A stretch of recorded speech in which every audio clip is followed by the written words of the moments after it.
বরকত আব্বাসের মতো লোক কোন স্ট্যাটিস্টিক্স বুঝে না, কোনো লেখাপড়া জানে না, রাজনৈতিক কোনো দর্শন নাই, তার ভিতরে কোনো দেশপ্রেম নাই। যেহেতু তারেক রহমান আসতে পারছে না দেশে, সুতরাং তিনি শেষবারের মতো মাকে দেখতে চান।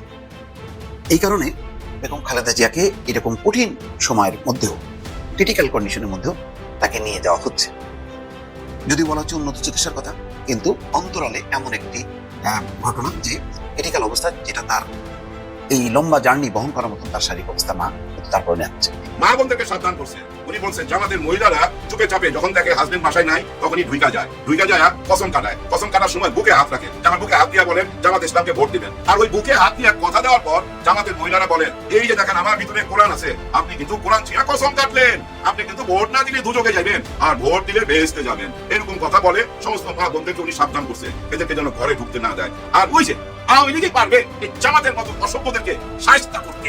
হ্যাঁ ভাই, ঠিকই বলছেন আপনি। আওয়ামী লীগ অনেক কিছুই পারে। আওয়ামী লীগ আপনাদেরকে ঠেকায় রাখলো না, এমন ভাবে ঠেকায় রাখলো, একটা বালুর ট্রাক সামনে রেখে দিছিল, আপনারা সেটাও সরাইতে পারেন নাই। কেমন ঠেকায় দিছিল। জামাত ইসলাম কি খালি ওরা আপনাইছে, জামাত ইসলাম নিয়ে পিটাইছে, জামাত ইসলাম নিয়ে আয়না ঘরে ঢুকাইছে, আপনাদের কাউকে ঢুকায় নাই, আপনাদের জ্বালা যন্ত্রণা নাই। আপনার না থাকতে পারে, আপনার কর্মীদের আছে। বিএনপির অনেক কর্মীকে আমি দেখছি ভাই, বছরের পর বছর নিজের বাড়িতে থাকতে পারে নাই, মা বাবার কাছে থাকতে পারে নাই, সন্তানের মুখ দেখতে পারে নাই। তাদের জ্বালাটা আপনি বুঝবেন না।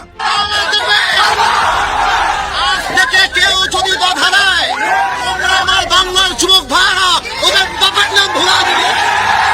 ডক্টর ইউনূস, অ্যাডভোকেট তাজুল ইসলামদের নজিরবিহীন সফলতা। লাখো লাখো মানুষ স্বস্তির নিঃশ্বাস ফেলেছে, অন্তর থেকে দোয়া চলে গেছে এই সরকারের জন্য। কেন দোয়া গেছে? যারাই বাটে পড়েন নাই তারা কিন্তু বোঝেন নাই। 32 নম্বরে বসে শেখ হাসিনা এই জিয়াউর রহমানকে মারার পরিকল্পনা করেছে। 32 নম্বরে বসে বাকশাল গঠন হয়েছে। সো এইসব বিষয়গুলো নিয়ে তারা আমাদের নানানভাবে বুঝাইতে চেষ্টা করেন যে আওয়ামী লীগ এই দেশের বিশাল আকারে কিছু। আজকে যখন কথা বলছে, আজকেও এই উত্তরবঙ্গে বিএসএফ গুলি করে একজন মেরেছে। এগুলি গায়ে লাগে না, গায়ে খালি লাগে হচ্ছে ওনাদের বিশাল আকারের প্রেম ভালোবাসা ভারতের জন্য। মার্কিন যুক্তরাষ্ট্র একটা জরিপ প্রকাশ করেছে, যে জরিপটা এই মুহূর্তে আওয়ামী লীগ বিএনপি যারাই আছেন প্রত্যেকেরই ঘুম কেড়ে নিয়েছেন যে এইটা ভাই কেমনে হয়ে গেল। এখন ডক্টর ইউনূসকে নিয়ে গতকালকে মার্কিনী একটা সংস্থাটা হচ্ছে মার্কিন পর্যবেক্ষক সংস্থা IRI। বরকত আব্বাসের মতো লোক কোন স্ট্যাটিস্টিক্স বুঝে না, কোনো লেখাপড়া জানে না, রাজনৈতিক কোনো দর্শন নাই, তার ভিতরে কোনো দেশপ্রেম নাই। ঢাকা বিশ্ববিদ্যালয়ে জামাতে ইসলামীর এত ভোট থেকে আসলো, আমার তো হিসেবে মিলে না ভাই। তলে তলে আওয়ামী লীগের সঙ্গে আঘাত করে ছাত্রলীগের সকল ভোট জামাতে। দর্শক শ্রোতা, খুবই গুরুত্বপূর্ণ কয়েকটা সংবাদ আজকে আপনাদের সাথে শেয়ার করব। আমি মনে করি এই প্রত্যেকটি সংবাদ আপনাদের জানা দরকার। সাংবাদিক ইলিয়াস হুসাইন আবারও কিন্তু বিডিআর হত্যাকাণ্ড নিয়ে বিস্তারিত আলোচনা করেছে, বলতে পারেন এক কথায় বোমা ফাটিয়েছে। দর্শক শ্রোতা, থলের বিড়াল টেনে বের করেছে। আর একটা ইতিহাস ঘটে গেছে, হয়তো আপনারা ইতিমধ্যে লক্ষ্য করেছেন, যেটা সোশ্যাল মিডিয়ায় তুমুল আকারে ভাইরাল হয়েছে।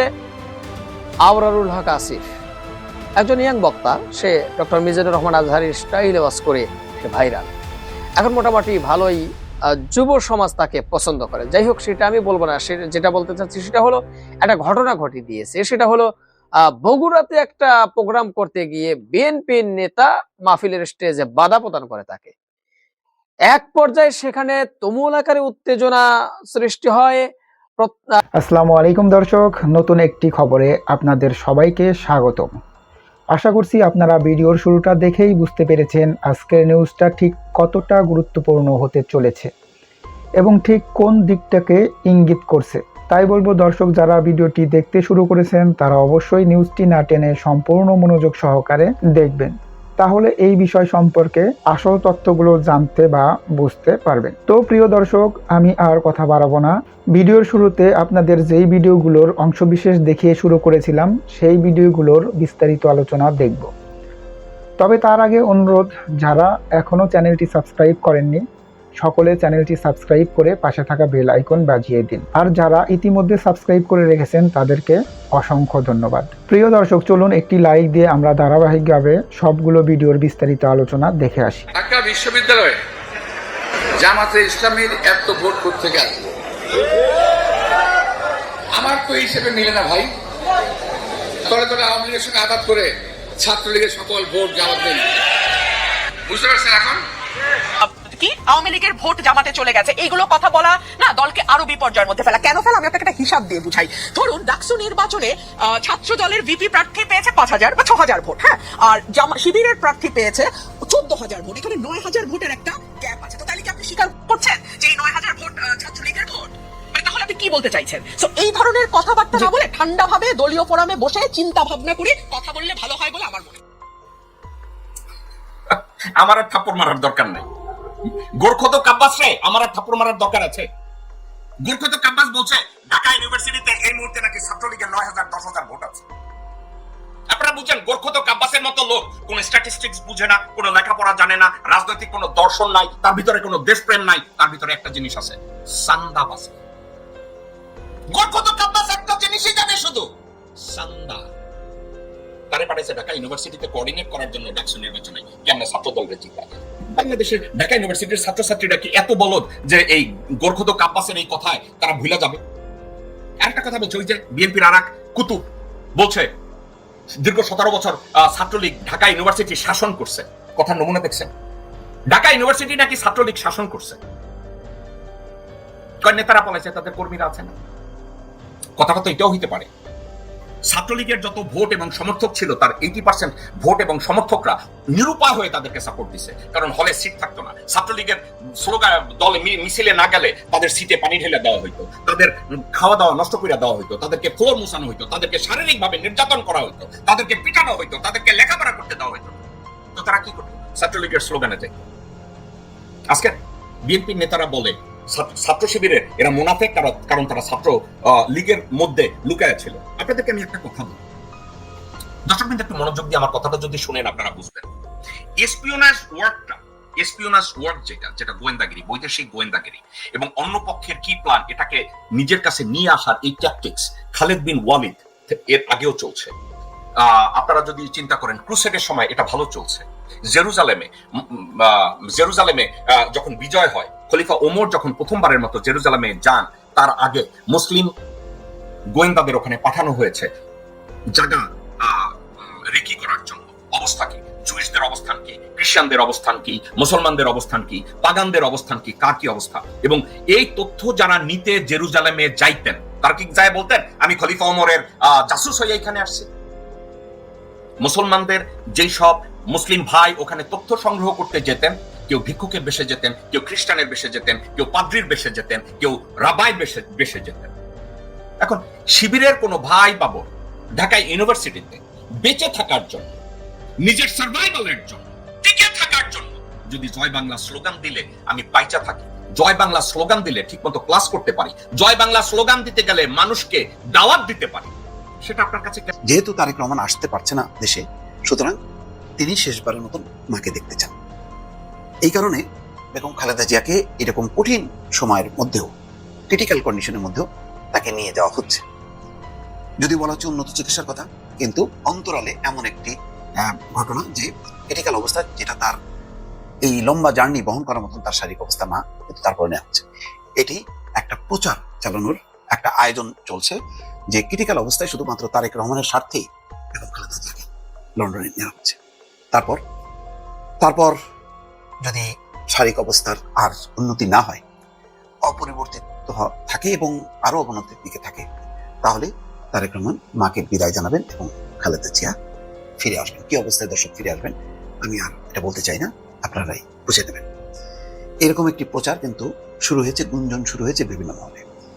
এটার মধ্য দিয়ে এই মুহূর্তে এরকম চরম সংকটের সময়ও বিএনপি, তারেক রহমান এবং জিয়া পরিবারকে খাটো করা হচ্ছে বা ছোট করা হচ্ছে, যে বেগম জিয়াকে নিয়ে নতুন রাজনীতি শুরু করেছে তার পরিবার বা বিএনপির কোনো মহল।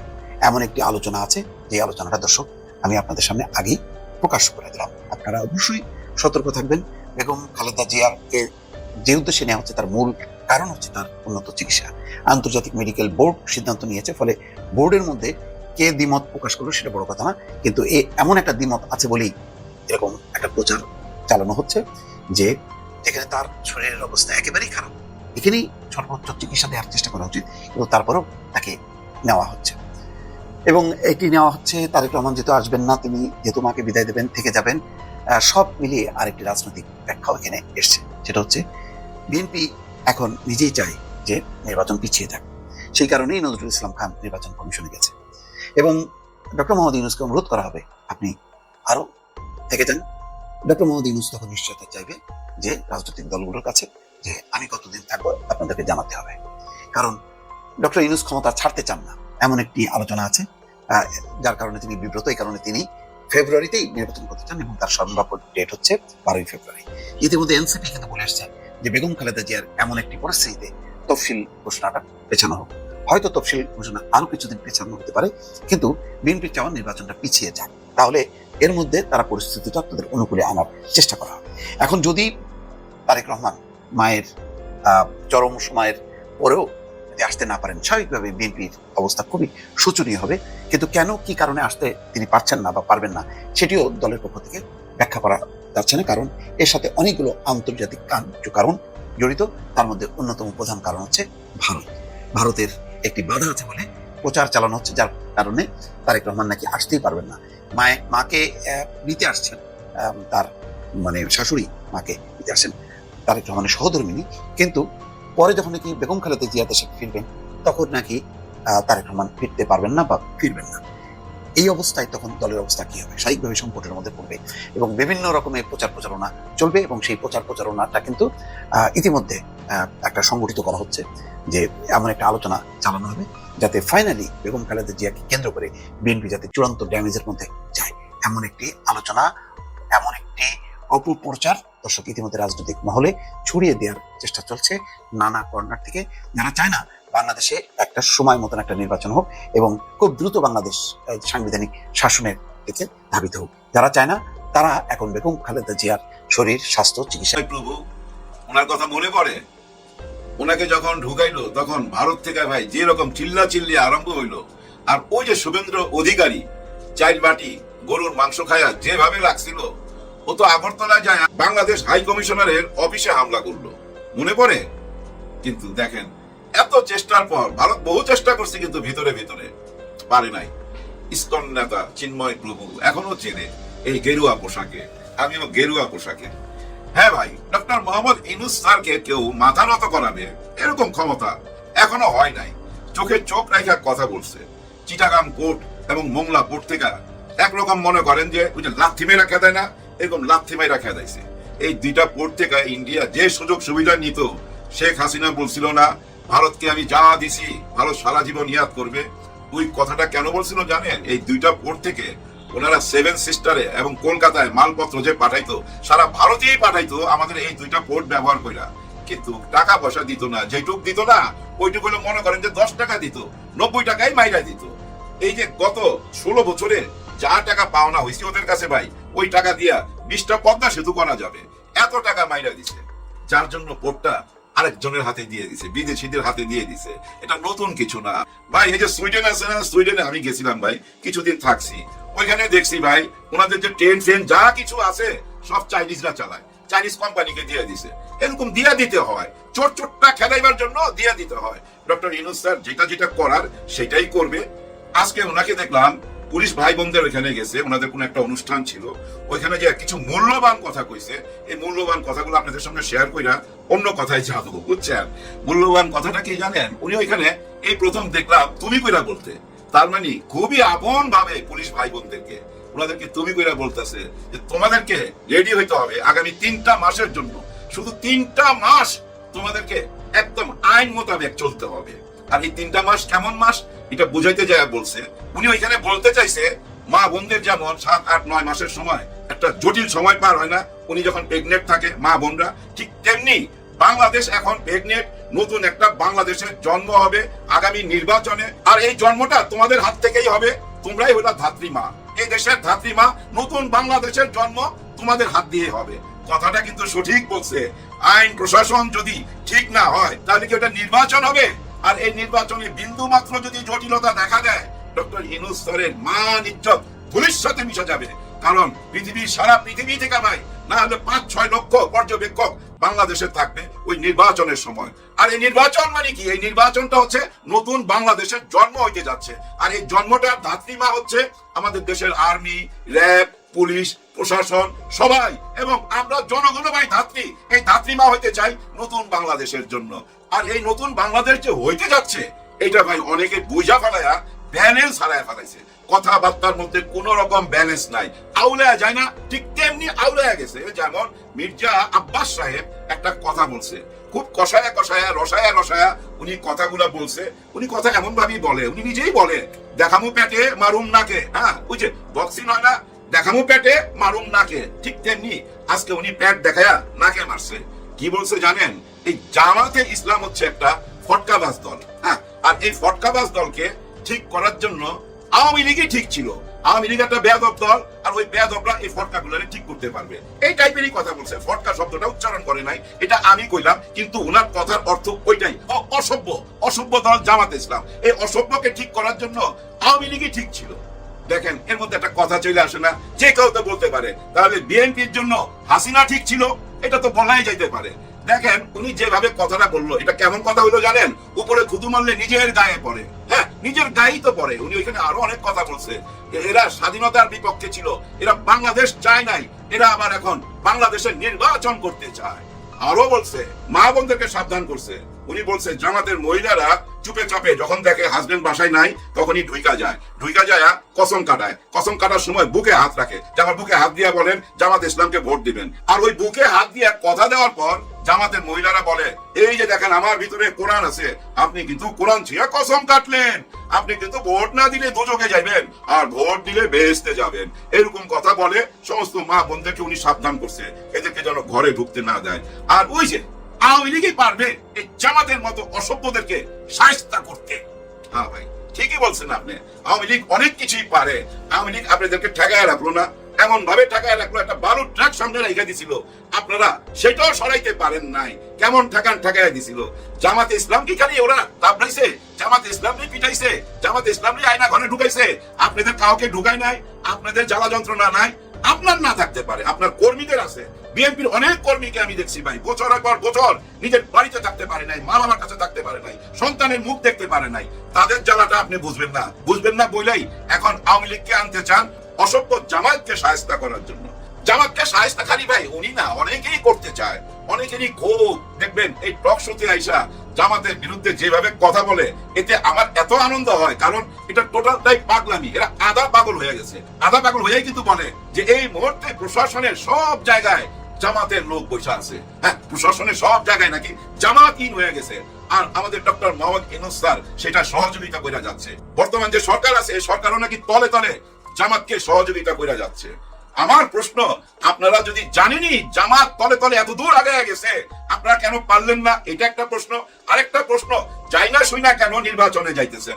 আপনারা তো দেখতেছেনই আওয়ামী লীগ আমলে শেখ হাসিনা যেভাবে নির্বাচন করছে, প্রশাসনকে হাত কইরা, তখন তো আপনারা প্রতিবাদ করছেন যে প্রশাসন সবকিছু হাত করে আওয়ামী লীগ নির্বাচন করতেছে, এই নির্বাচনে আমরা যাব না। তারপরে একবার গেছিলেন, আরেকবার যান নাই। কিন্তু এই যে আপনারা বললেন প্রশাসনের সব জায়গায় আওয়ামী লীগের লোক, ঠিক তেমনি যদি আজকে জামাতে ইসলামের পক্ষে সমস্ত প্রশাসন হয়ে থাকে, তাহলে তো ভাই জামাত ইসলাম পাশ করে যাবে। আপনাদের কথা অনুযায়ী যেভাবে শেখ হাসিনা পাশ করতো, তাহলে কেন নির্বাচনে যাচ্ছেন? নির্বাচন থামান। ওই যে একটা পার্টি অলরেডি হাইকোর্টে রিট করছে, তো যে দলটা উচ্চ আদালতে রিট করলো, এরকম সবাইই এখন রিট করা উচিত যারা বলতেছেন যে এই সরকারের সবাই জামাত ইসলামের লোক। আপনারাও রিট করে নির্বাচন থামায় দেন, নির্বাচন স্থগিত করেন, না হলে তোমরা পাশ করে চলে যাবে, তাই না? দেখেন এগুলো কেন বলা হইতাছে, এটা সবাইকে বুঝতে হবে। একটুখানি যদি চিন্তা করেন বুঝতে পারবেন। ওরাও টের পাচ্ছে, তো ওনারাও টের পাইছে যে জামাত অনেক দূর আগে চলে গেছে। দেখেন না, একজন হিন্দু ভাইকে নির্বাচনে নিয়ে আসছে খুলনা 1 আসন থেকে, কৃষ্ণ নন্দী উনার নাম, উনাকেও নিয়ে আসলো জামাতে। এটা একটা রেকর্ড, বিশাল বড় চমক, তো পুরো ভারতের মিডিয়ায় খবর হয়ে গেছে। দেখেন এর মধ্যে আরো ঘোষণা দিছে চাকমা থেকে এবং খ্রিস্টান থেকে, ওইখান থেকে ওনাদের সদস্য নিয়ে আসবে এই নির্বাচনে। তার মানে কি, আপনারা যারা ওই যে প্রগতিশীল হিসাবে নিজেকে দাবি করেন, তা তো আপনারা প্রমাণ করতে পারেন না। কিন্তু ওনারা যে প্রগতিশীল, কতটা প্রগতিশীল, এই আগামী আরো 2-3 সপ্তাহের মধ্যেই টের পাবেন। নির্বাচনের খেলা কতদূর খেলবে আপনারা ঘামায় যাবেন, তো আধা পাগল হয়ে যাবেন। আগামী 2-3 সপ্তাহের মধ্যে অনেক কিছুর পরিবর্তন হবে। দেখেন ভাই ব্রাদার, গত 1.5 বছর কেমন ছিল আমি জানি না, আপনারা কেউ ডায়েরি মেনটেন করেন কিনা। আমি ডায়েরি মেনটেন করি, আমি কিছু কিছু কথা লিখে রাখছি। আগামী 1.5 বছরে যা কিছু দেখলাম, গত 54 বছরে নির্বাচিত সরকার আইসা তার কিচ্ছুই করতে পারে নাই। দেখেন গত 1.5 বছরে উল্লেখযোগ্য ঘটনাগুলোর মধ্যে একটা কি, ওই যে শেখ হাসিনাকে ঝুলাইয়া দেওয়া, 4 বারের প্রধানমন্ত্রী তারে ঝুলাইয়া দিছে, সঙ্গে ওই কসাই কামাল। এখানে কি শেষ? না, এখানে শেষ না। 14-15 জন ক্যান্টনমেন্ট থেকে টাই না ভাই কইরা আইনা এসি বাসে আছে, তারপরও আইনা তো বিচারের কাঠ গড়ায় দাঁড় করাইছে। এই পর্যন্ত 3 বার হাজিরা দিছে, বিচার হবেই। এখানে কি শেষ? না না না। দেখেন বিডিআর হত্যাকাণ্ড, পিলখানার হত্যাকাণ্ডের টোটাল বিচার সামনে এখন। হায় হায়, ফজলে নূর তাপস তার বাড়িতে বৈশাই ভারতের সঙ্গে, অর্থাৎ ভারতের গোয়েন্দার সঙ্গে তার বাসায় এই গোপন মিটিং হয়েছে, সেটা প্রমাণ সহকারে সামনে চলে আসছে।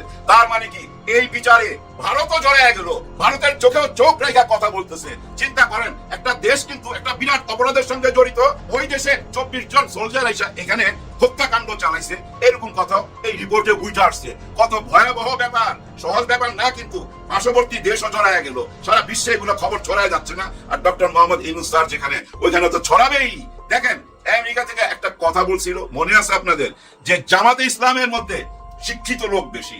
ওই কথাটা বেশি আলোচনা করে নাই আমাদের টক শোতে। বুদ্ধিজীবীরা আলোচনা করা উচিত ছিল, গবেষণা করে বাইর করা উচিত ছিল। এই কথা কেন বললো যে জামাতে ইসলামের মধ্যে শিক্ষিত লোক বেশি? হ্যাঁ, জামাত ইসলামের মধ্যে যে শিক্ষিত লোক বেশি, এটা তো আমরা সবাই টের পাচ্ছি। আর একটা জিনিস দেখেন, পৃথিবীর বিশেষ বিশেষ দেশের রাষ্ট্রদূতরা ডাক্তার শফিকুর রহমান স্যারের সাথে মিটিং করছে ওপেন, এটা সবাই জানেন। যদি তারেক রহমান সাহেব থাকতো, উনার সঙ্গেও দেখা করতো, উনার সঙ্গেও মিটিং হইতো। উনি ছিলেন না বইলা উনার সাথে করে নাই, এটাই সোজা কথা। কারণ এত বড় দলের সাথে কেন মিটিং করবে না? জামাত ইসলামের সাথে তো করলো, তাই না? উনি না আসাতে একটা শূন্য জায়গা তৈরি হয়েছে না? ওই শূন্য জায়গাটাই পূরণ করে ফেলাইছে জামাতে ইসলাম, যার জন্য সবাই মাথা নষ্ট হয়ে গেছে। এরা ভাই বুদ্ধিজীবী তো, এরা চিন্তা করতে পারে অনেক দূর, এরা দেখতে পায় অনেক দূর। এরা বুঝা ফেলাইছে যে জামাত ইসলাম অনেক দূর চলে গেছে। ভাই ব্রাদার, ছোট্ট ভাবে একটা কথা বলি, দেখেন আপনি আশেপাশে 10টা লোককে জিজ্ঞাসা করলে জামাত ইসলামের পক্ষের লোক পাওয়া যায় না? নিশ্চয়ই পান। ঠিক তেমনি দেখেন পুলিশের মধ্যে চলে যান, পুলিশের মধ্যে যদি আপনি আশেপাশে খুঁজেন, ওইখানে জামাত ইসলামের লোক পাবেন, ছাত্র শিবির পাবেন। আর্মির মধ্যে যান, পাবেন না? নিশ্চয়ই পাবেন। র্যাবের মধ্যে যান, পাবেন না? নিশ্চয়ই পাবেন। কারণ জামাত ইসলাম 25-30 বছর আগে থেকেই, এই ছাত্র শিবির 25-30 বছর আগে থেকেই কিন্তু প্ল্যান করে যাচ্ছে কিভাবে আমরা দেশটাকে রক্ষা করতে পারি। ওনারা রক্ষা করতে চাইছে বলেই তো নতুন বাংলাদেশের জন্ম হয়েছে। 4টা বিশ্ববিদ্যালয় থেকে যে ফলাফলটা আনছে, এটা কি আমাদেরকে কোনো কিছু ইঙ্গিত দেয় না? বহুত বড় কিছু ইঙ্গিত দেয়। এই ছাত্র শিবির যদি এতটুকু আগায় যেতে পারে, তাহলে ওনাদের মুরব্বী জামাতে ইসলাম কত দূর আগায় যাবে একটুখানি হিসাব করলেই তো পাওয়া যায়। যার জন্য চারিদিকে এই অস্থিরতা, চারিদিকে এই পাগলামি, কোনো কথার ব্যালেন্স পাইবেন না। এখন একটাই কথা, যে কথা আপনি গত 16 বছরও এতটা শুনেন নাই, গত 1.5 বছর, বিশেষ করে গত 4-5 মাস যাবত যেটা শুনতেছি, রাজাকার, এরা স্বাধীনতা চায় নাই, এরা আমাদের মা বোনকে তুইলা দিছিল পাকিস্তানদের হাতে, এদের বিচার হইতে হবে। এখন শুনতাছি গত 16 বছরও ভাই আওয়ামী লীগের লোক এতটা বলে নাই, এতটা পাগলামি করে নাই যতটা পাগলামি গত 4-5 মাস যাবত আরম্ভ হয়েছে। এগুলা বইলা কোনো লাভ হবে? লাভ হবে না। ওই কথাটাই মনে রাখতে হবে। নতুন বাংলাদেশ হইতে যাচ্ছে, নতুন বাংলাদেশের এখন ভাই একদম শেষ টাইম। আর 3টা মাসের পরই জন্ম হবে নতুন বাংলাদেশের। আর ধাত্রীমা হিসাবে কাজ করবে মিলিটারি, র্যাব, পুলিশ, প্রশাসন, সবাই। আমরা বাংলাদেশের সবাই ভাই ধাত্রীমা হিসাবে কাজ করব। দেখেন, মা যখন সন্তান জন্ম দেয় তখন অনেক পেইন হয়, অনেক চিৎকার করে, যার জন্য অনেক চিৎকার হবে, অনেক পেইন হবে। তারপরও ভাই আমাদের হাতে একটা নতুন বাংলাদেশ জন্ম হবে আগামী নির্বাচনে। এই নির্বাচনই পারে নতুন বাংলাদেশ জন্ম দিতে, যার জন্য সবাই হুঁশিয়ার থাকবেন।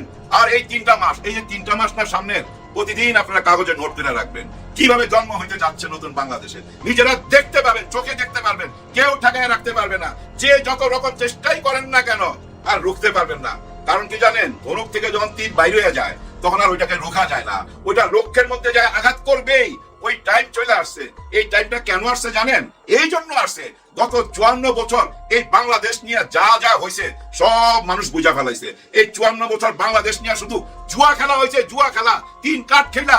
সবাই ধনী হইয়া খালি বিদেশে পাড়ি জমাইছে, এমন ভাবে গেছে পুরা ক্যাবিনেট নিয়ে চলে গেছে। একটা দলের 300 এমপি, বিচারক এবং আর্মি টার্মি যা ছিল, পুলিশের আইজি টাইজি সবাই ভাগিয়া গেছে। এবং এমন ঘটনা এই দেশে দেখলাম, পুলিশের আইজি আবার রাজ সাক্ষী হইতে। এইসব ঘটনা কোনোদিন কল্পনা করা গেছে যে নির্বাচিত সরকাররা এগুলা করতে পারবে? কোনোদিন করতে পারবে না। হ্যাঁ পারবে। কারা পারবে জানেন? যারা নতুন বাংলাদেশ চায়, তারাই পারবে। ডক্টর ইউনূস স্যার যতটুকু আগায় দিয়ে গেল, ওখান থেকে আবার যদি দেশটাকে সামনে নিয়ে যাইতে চান, তাহলে নতুন বাংলাদেশ যারা চায় তাদের সঙ্গে থাকবেন। সবার জন্য সবাই দোয়া করবেন। আল্লাহ হাফেজ। প্রধান, বাংলাদেশের সেনাপ্রধান ওয়াকার, তো তাদের একান্ত ইচ্ছা থাকার পরেও আমরা সবসময় সরব ছিলাম। যাই হোক, আল্লাহ সবশেষ ব্যবস্থা করে দিয়েছেন পিলখানার এই ঘটনা নিয়ে একটা স্বাধীন তদন্ত কমিশনের স্বাধীন রিপোর্ট পেশ করার, এবং সেই স্বাধীন তদন্ত কমিটি গঠন করার পরেও আপনাদেরকে কিছু জিনিস খুব গুরুত্বপূর্ণ বলে রাখা প্রসঙ্গক্রমে এগুলো টেনে আনা উচিত। সেটা হচ্ছে এটা যে তদন্ত সংস্থার যিনি প্রধান, তদন্ত সংস্থার প্রধান জনাব ফজলুর রহমান সাহেব, তিনি শুরু থেকেই একটা মানে তার বিষয়টা আমি তার ব্যাপারে তার সাথে সহকর্মীদের কাছ থেকে যেটা শোনা, যে তিনি প্রচন্ড রকমের শেখ মুজিবের চাইতেও বেশি তিনি আওয়ামী লীগ ঘেঁষা। আবার তার ভিতরে কিছু নীতি নৈতিকতাও আছে, কিন্তু আওয়ামী লীগের প্রশ্নে তিনি একদম কোনোভাবেই ছাড় দিতে চান না। এই তদন্ত রিপোর্টটাতে দলগতভাবে আওয়ামী লীগকে দায়ী করা হয়েছে, অর্থাৎ এই দলের প্রধান সহ কেন্দ্রীয় বেশ কয়েকজন নেতার নাম এসেছে, যে কারণে আওয়ামী লীগ ব্যান হওয়া বা বাংলাদেশে তাদের বিচার হওয়া, তাদের রাজনীতি নিষিদ্ধ করার জন্য পিলখানা হত্যাকাণ্ডই যথেষ্ট। এটার বিচার যদি হয় সেটাই যথেষ্ট। তো সেটা করতে গিয়ে জনাব ফজলুর রহমান সাহেব যেটা করেছেন, তিনি বলেছেন যে কমিশনের যে রিপোর্ট পেশ হবে সেখানে যেহেতু আওয়ামী লীগের বিষয়টা আসবে, 2 লাইন জামাতের বিরুদ্ধেও লিখে দেওয়ার জন্য, যে জামাত এই পিলখানা হত্যাকাণ্ডের সাথে কোনো না কোনোভাবে জড়িত ছিল, এটা কোনো একটা ইয়েতে জামাতকেও করে দেওয়া। উনি প্রচন্ড রকমের জামাত বিদ্বেষী, প্রচন্ড রকমের, এবং প্রচন্ড আওয়ামী লীগ প্রেমী। তো উনি ছাত্র জীবনে ছাত্রলীগ করেছেন, সেই ভালোবাসা তিনি এখনো পর্যন্ত ছাড়তে পারেননি। তো যেটা আমি বললাম যে তার ভিতরে কিছু নীতি নৈতিকতার ব্যাপার আছে। ফজলুর রহমান, আপনাকে যেটা বলতে চাই যে এই কমিশনের রিপোর্ট আপনার জীবনের হয়তো সবশেষ সুযোগ, এই বাংলাদেশকে আপনি ভারতের বিরুদ্ধে, ভারতের যেই দখলদারিত্ব সেটা থেকে মুক্ত করার একটা সুযোগ আল্লাহ আপনাকে দিয়েছেন। এই সুযোগ যদি আপনি কাজে না লাগিয়ে আপনি কোনো ধরনের অপরাধীদের সাথে যোগ সাজস করে তারপরে কোনো কিছু করার চেষ্টা করেন, সেটার জন্য আপনাকে সারা জীবন আপনার মান সম্মান প্রশ্নে আপনাকে পোহাতে হবে।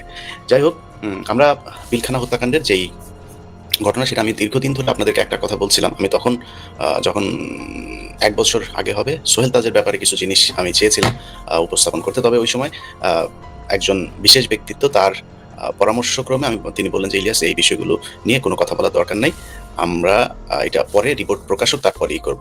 তো তাদের কাছে আমার যেটা অনুরোধ ছিল যে তাহলে সোহেল তাজ যেন কোনোভাবে দেশ থেকে বের হয়ে কোথাও পালাতে না পারে, এটা নিশ্চিত করা। যাই হোক, সোহেল তাজ এই মুহূর্তে দেশে আছেন এবং আমার বিশ্বাস যে তিনি যে কোনো সময় গ্রেপ্তার হবেন। গ্রেপ্তার হওয়ার যে কারণ সেটা আপনাদেরকে জানিয়ে রাখি। আমি পিলখানা হত্যাকাণ্ডের যেই রিপোর্টের একাংশ আজকে প্রচার করার আপনাদেরকে গত পরশুদিন কথা দিয়েছিলাম। আমি বলেছিলাম যে সরকার যদি নিজে থেকে এটা না করে, প্রচার না করে, সেই ক্ষেত্রে আমি এটার একটা অংশ প্রকাশ করব। এটা সরকারের বিরুদ্ধে কোনো কাজ করছি বিষয়টা এরকম, এটার জন্য না। আমি যেটা মনে করি যে এটা সরকারেরও উচিত এটা দ্রুতই করা, কারণ অনেকে পালিয়ে যেতে পারে। আমি মূলত সরকারকে সহায়তা করার উদ্দেশ্যেই এই রিপোর্টের কিছু অংশ আপনাদেরকে দেখাইতে চাই। সেখানে মূলত এই নাম কি, সোহেল তাজকে মূলত যেই বিষয়গুলোতে তার সম্পৃক্ততা পাওয়া গেছে, আমি আজকের প্রথম পর্বে মূলত সেই বিষয়গুলো নিয়ে আসব।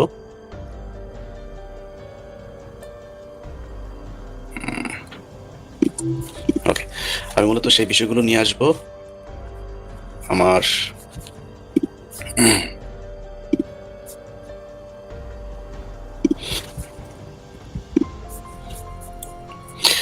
আচ্ছা, প্রথমে এটা হচ্ছে যে স্বরাষ্ট্র মন্ত্রণালয় থেকে 2টি গাড়ি পিলখানায় এসে বিডিআর সৈনিকদের জন্য বরাদ্দকৃত ইউনিফর্মের 9 থাম কাপড় নিয়ে যায়।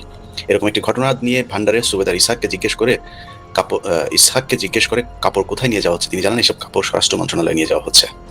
সুবেদার ইসহাক তাকে বলেন, বাবারে উপরের দিকে তাকাও না, নিচের দিকে তাকাও। আচ্ছা,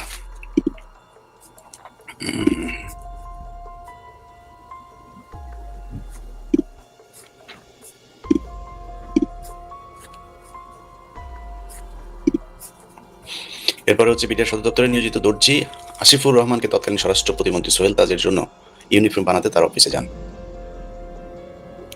আচ্ছা, তার শরীরে মাপ নিয়ে আসেন। সোহেল তাজ এবং সোহেল তাজের ইউনিফর্ম বানানোর জন্য সদর রাইফেল ব্যাটালিয়নের মেজর মুস্তাক তাকে নির্দেশ দেন। ইউনিফর্মের জন্য মাপ নিতে বিডিআর হত্যাকাণ্ডে গুরুত্বপূর্ণ ভূমিকা পালনকারী জিডি তৌহিদ আকাশকে সোহেল তাজের অফিসে নিয়ে যান।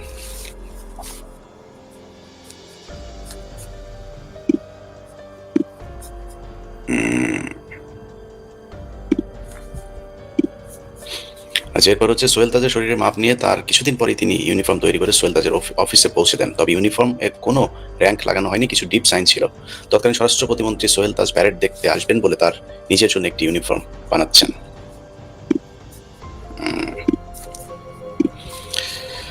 যেমন অভূতপূর্ব ঘটনা অন্যান্য অফিসাররা জানতে পারলে তাদের মধ্যে ব্যাপক কৌতূহল সৃষ্টি করে এবং তারা অনেকেই ইউনিফর্মটি দেখেন। সোহেল তাজ এবং শেখ সেলিমের উপস্থিতিতে ভারতীয় গোয়েন্দা সংস্থার 24 জনের একটি কিলার গ্রুপের সাথে বৈঠক হয়। এটা হচ্ছে আমাদের প্রিয় সোহেল তাজ ওরফে বডি সোহেল। সো এই বডি সোহেল এইভাবেই পিলখানা হত্যাকাণ্ডের সাথে জড়িত হয়েছিল এবং আরো কিছু বিষয় এসছে যেটা আমি আংশিক অংশই করলাম। সোহেল তাজ বলেছিলেন হত্যাকাণ্ড ঘটনার পরেও তিনি বলেছিলেন যে বন্ধু প্রতিম দেশের সহায়তায় বিডিআরকে পুনর্গঠন করার ঘোষণা দিয়েছিলেন এবং তৎকালীন সময়ে যুগান্তর পত্রিকায় একটা কলাম তিনি লিখেছিলেন যে একবিংশ শতাব্দীতে যাতে আধুনিক সীমান্তরক্ষী বাহিনী গড়ে তোলা যায় সে লক্ষ্যে সরকার কাজ চালিয়ে যাচ্ছে। বিডিআরকে পুনর্গঠন করে তাদের প্রশিক্ষণের উন্নয়ন কর্মকাণ্ডে প্রতিবেশী দেশগুলোর সহায়তা নেওয়া যেতে পারে। তিনি বলেন বন্ধু প্রতিম দেশের সহায়তা নিতে কোনো সমস্যা নেই।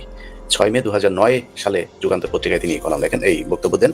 আচ্ছা, একটা জিনিস আপনাদের জানিয়ে রাখি, সেটা হচ্ছে যে শেখ মুজিব মারা যাওয়ার আগে ঠিক ওই সময়টাতে আপনারা জানেন যে সোহেল তাজের বাবাকে মন্ত্রিপরিষদ থেকে বহিষ্কার করা হয়েছিল, পদত্যাগ করতে বাধ্য করা হয়েছিল। মূলত তিনি পদত্যাগ করেন, কিন্তু পদত্যাগ করাটা তার না করার কোনো অপশন তার হাতে ছিল না। যাই হোক, তো সেই সোহেল তাজের বাবাকে কিন্তু শেখ মুজিব মৃত্যুর আগ দিন পর্যন্ত তাকে কিন্তু গৃহবন্দী এবং তার বাড়ির আশপাশে গোয়েন্দা সংস্থার লোকজন দিয়ে তাকে আটকে রাখা হতো। তার সাথে ভারতীয় গোয়েন্দা সংস্থাদের কাদের কখন বৈঠক হয়, কি হয়, এই বিষয়গুলো নিয়ে তাদের আলাপ হতো। আচ্ছা, এই কথাগুলো কিন্তু আমার মুখের কথা না, এটা তাজউদ্দিন আহমেদ নেতা ও পিতা এই বইয়ের তার নিজের মেয়ে এই কথাগুলো লিখেছেন। এটা আপনার এই বই পড়লে আমার যে কথাগুলো বললাম সেটা কোট আনকোট পেয়ে যাবেন। সেই ধারাবাহিকতায় সোহেল তাজ সেই রয়ের হয়ে কাজ করেন। এরা প্রত্যেকভাবে রক্তের মধ্যে ভারতীয়দের সাথে এদের সম্পর্ক আছে। এদের পরিবারে ডিএনএ টেস্ট করলে ওদের কিছু বাবা টাবা এদেরকে ভারতে খুঁজেও পাওয়া যেতে পারে, কারণ যুদ্ধের সময় যারা ওই পারে গিয়ে এই করে এসছে তাদের অনেকেরই দাদাদের সাথে প্রেম টেম হয়েছে, ওইখানে খেলাধুলা করে তারপরে বাচ্চা নিয়ে এসে তারাই বাংলাদেশে এসে এই যে ছাত্রলীগ যুবলীগ দেখেন, এগুলি বেশিরভাগ ওইখান থেকে পয়দা হওয়া। অনেকে দেখবেন আওয়ামী লীগের প্রতি বিশাল। দর্শক, আশা করি সবগুলো ভিডিওই আপনি মনোযোগ সহকারে দেখেছেন। সেই সাথে দর্শক, এই ভিডিওগুলো সম্পর্কিত যদি কোনো তথ্য বা মতামত থাকে তাহলে অবশ্যই কমেন্টস করে জানিয়ে দিন। এতক্ষণ সাথে থাকার জন্য ধন্যবাদ। আবার দেখা হবে আগামী ভিডিওতে কোনো নতুন টপিকস নিয়ে। সকলের সুস্বাস্থ্য কামনা করে বিদায় নিচ্ছি। আল্লাহ হাফেজ।